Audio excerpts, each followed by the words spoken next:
بسم الله الرحمن الرحيم waxaan doonayaa laba sheekh oo ka mid ah culimo diinka ahlu sunna wal jamaa oo noo marti ah oo noogu marti ah barnaamijkan gaarka ah aan ku eegayno cabashooyinka ka imaanaya guud ahaan bulshada Soomaaliyeed ee ku saleysan dhibaatada baahsan ay al-shabaab ka wadaan gudaha Soomaaliya inaan su'aal ka weydiiyo waxaan doonayaa inaan su'aal isku mid ah idin weydiiyo Sheekh Cabdiraxmaan Sheekh Muxidiin iyo Sheekh Muxidiin Xasan Ayaanle oo barnaamijka noogu martiya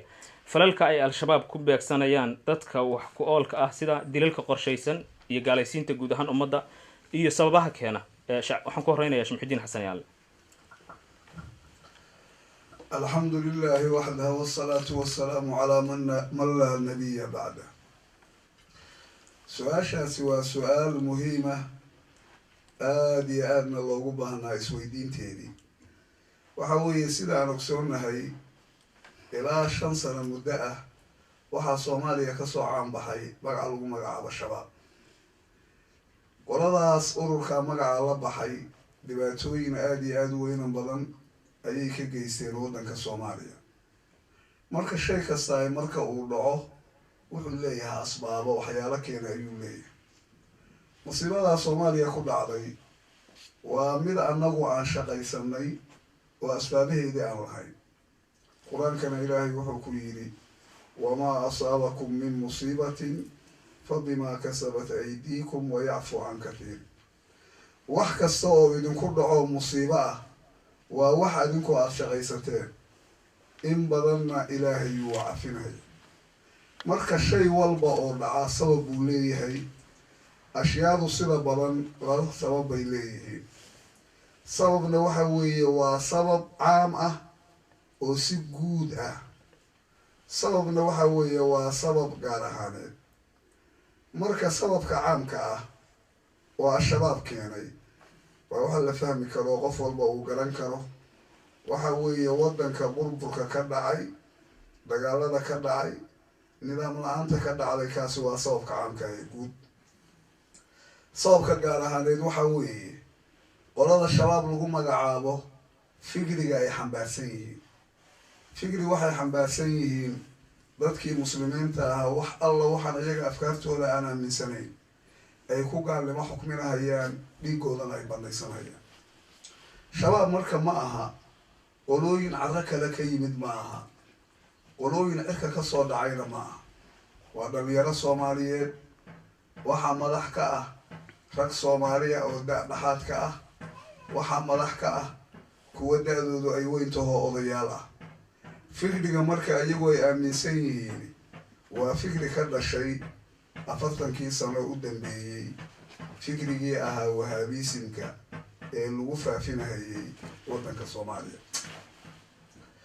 fikrigaasi marka waxa uu ku salaysan yahay fikradda ah takfiirka ayuu ku salaysan yahay takfiirka macnihiisu waxa weeye gaalaysiin fikriga waddanka marka soo galay oo ilaa 70-meeyadii wixii ka dambeeyay si weyn loogu faafiyay fikrigu wuxuu ahaa u arka dadka muslimiinta ah ama Soomaaliya ha joogeen ama wadamada kale oo islaamka ah ku noolaadeen oo waliba muslimiintaasi ah aktariyada islaamka ee la oran karay 100% ayay waagi hore ahaayeen markii dambana hadday hoos u dhacaan 95% ayay ahaayeen oo ah dadka aaminsan duruqda dadka aaminsan madaahibta dadka aaminsan عقيدة أشعرية يا ماتريدية فكرة مركا وهابي ودتك وحو كقبي دتك سئنا على المسلمين هاي دت قالا إليه دي قود إنو مباحية هاي هدي أي جيريودان إني أهل النار هي فكرة سيقبل فكرة مركا وفكرة عد أو كتبه هذا قوة وحا كتبه هذا كويا لي إن أي قبين dadka noocaas ee waxyaalaha aaminsan xataa mushrikiintii nabiga calayhi salaatu wasalaam waqtigiisii joogay inay xagga shirkiga uga horeeyaan oo weliba waxaa ku qoran ay leeyihiin ilaahay tawxiidkiisa iyo iimaankiisa qolooyinkii asnaamta caabudi jiray ayaa kuwa ugu dhow oran jiray fikrigaasay qabeen marka fikrigaasi wuxuu ahaa fikri waddanka islaamka lagu faafiyey asalkiisii hore waxaa iska lahaa ee aasaasay nin qarnigii hijriga ahaa ee sideedaad ahaa ee ibnu taymiya la oran jiray. markii dambena waxaa xoog ku fuliyey dhulka jasiiratul carab la yidhaahdo ninka lagu magacaabo moxamed ibnu cabdilwahaab, isagoo weliba heshiis la galay ninka la yidhaahdo moxamed ibnu sacuud oo dadka hadda waddankaa ka taliya awowgii ayagu ay kasoo jeedeen ah. fikraddaas marka in dadka muslimiintaa sidaa loogu gaalnimo xukminayo markii yacni laga gudbo dadka ahlu sunna waljamaaca ee xilligaa ama joogay ama ka dambeeyey waxyaalihii tawaariikhdaha ay ka qoreen haddii laga gudbo ee loo soo noqdo waxyaalaha tawaariikhda iyagu ay qoreen oo ay ka mid tahay kitaabka la yidhaahdo ciwaalulmajdi fi taariikhi najdi. uu ka mid yahay kitaab kaloo taariikhu najdi la yidhaahdo oo uu leeyahay nin lagu magacaabo ibnu khanaam uu leeyahay. midkaa hore marka hore aan magacaabay oo ciwaalulmajdi la yidhaahdana waxaa iska leh nin la yidhaahdo cuthmaan ibnu cabdillaahi annajdiy. weliba waxaa taxqiijiyey nin lagu magacaabo cabdiraxmaan ibnu cabdiladiif ee weliba ka mida nimanka abu sheekh la yidhaahdo. tawaariikhdaas iyo kuwo kale oo ayaga laftigoodu ay qoreen waxay ku sheegahayaane meesha ay ku caddaynayaan weeraradii ka dhacay dhulka lagu magacaabo najdi iyo xijaaz. dhulkaana waagaa waxaa deganaa dad muslimiin ay ahaayeen. dagaaladii ay qaadeen, dagaaladaas magaalo walba in lagu qaadahayey, in ghazawaad lagu magacaabay sidii kuwa nebiga iyo asxaabtiisu ay qaadi jireen, in dadkii magaalooyinka marka lasoo gala la layn jiray, in xoolahoodii la dhici jireen markaa khanaa-im loo bixiyey oo lagu magacaabo. waxaa ka mid a waxyaalaha xataa tacbiiraadka ay isticmaalaan oo ninka ibnu khanaam la yidhaahda uu ka mid yahay in xataa dagaalkaa markuu ka warramahayo uu odhanahayay ghaza almuslimuuna alkufaar. dadkii muslimiinta ahaa waxay ku duuleen magaalo hebel gaalo, dhulkaana kuma noolayn waxaan islaam ahayn, laakiin waxa gaalo loo yaqaano waxay ahaayeen dadkaa duruuqda aaminsan iyo waxyaalahaas ayagu ay dadka ku gaalaysiinayaan. marka hadda fikrigaasi wuxuu ka dhashay fikriga wahaabisimka ee taariikhdaa lahaa, kutubahoodana ku qoran, afkaartooduna markaa ay tahay waxa iyagu ay aaminsan yihiin maahane wax alla wixii kasoo haro oo dhanba inay shirki yihiin, qofka noocaasina inuu yahay mubaaxu dam. ayaga marka haddii la eego taariikhdooda waxaa ka mid ah hadda in badan waxaa laga yaabaa inaa idaacadaha ka maqashaan ayagoo odhanahaya yacni nimankan al-shabaab dadka muslimiintaa bay ku gaalnimo xukminahayaan, dadka muslimiintaa bay dhiigooda bandhaysanayaan. dadkaa shu-uuntooda waxaa ka mid ah mararka ayagu waxyaalaha yacni ducfiga ahi marka uu ku yimaado awqaada qaarkood waxay samayn jireen inay isku dayaan inay inkiraan shayga takfiirka lagu magacaabo. mararka yacni awood iyo xoog ay yeeshaanna fikrigaas ay aaminsan yihiin si weyn bay u muujin jireen, awood bayna ku fulin jireen. marka qolada shabaab lagu magacaabo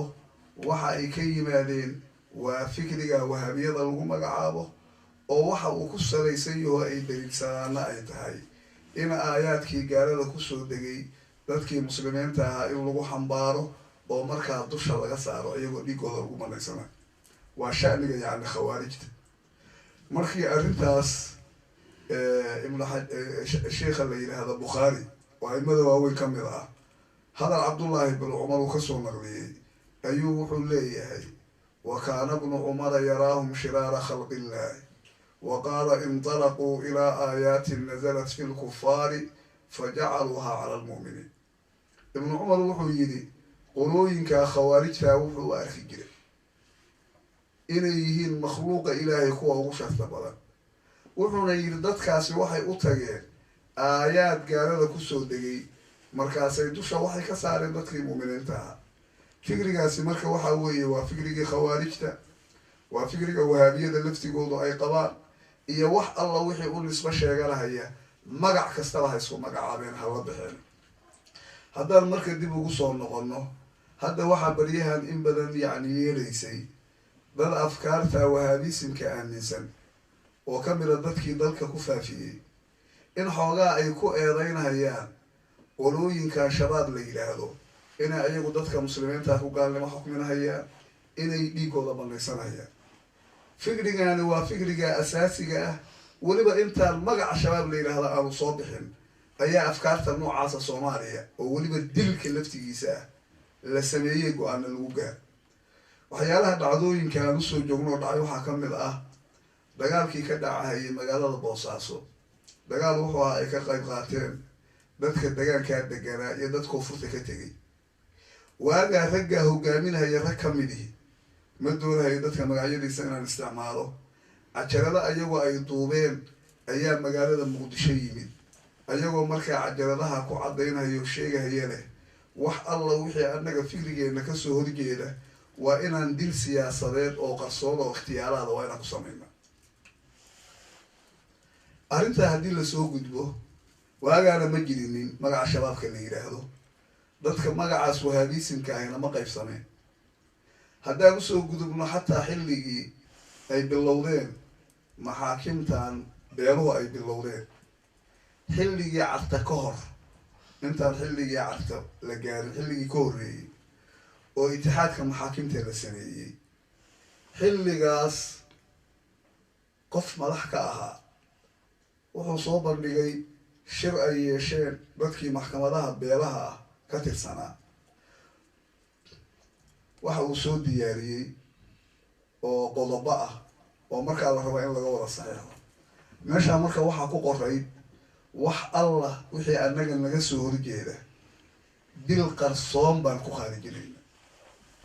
annaga hadda annagoo culumadii ahlu sunna wal jamaaca ah arrintaasi markay dhacday waxaa noo yimid nin ka mid ahaa markii hore dadkii dariiqooyinka waagii dambana la socday ururkii majmaca oo qolooyinkii beelaha ee maxaakimta sameeye ka qayb galay dabeedna xibin ka noqday itixaadkaas maxaakimta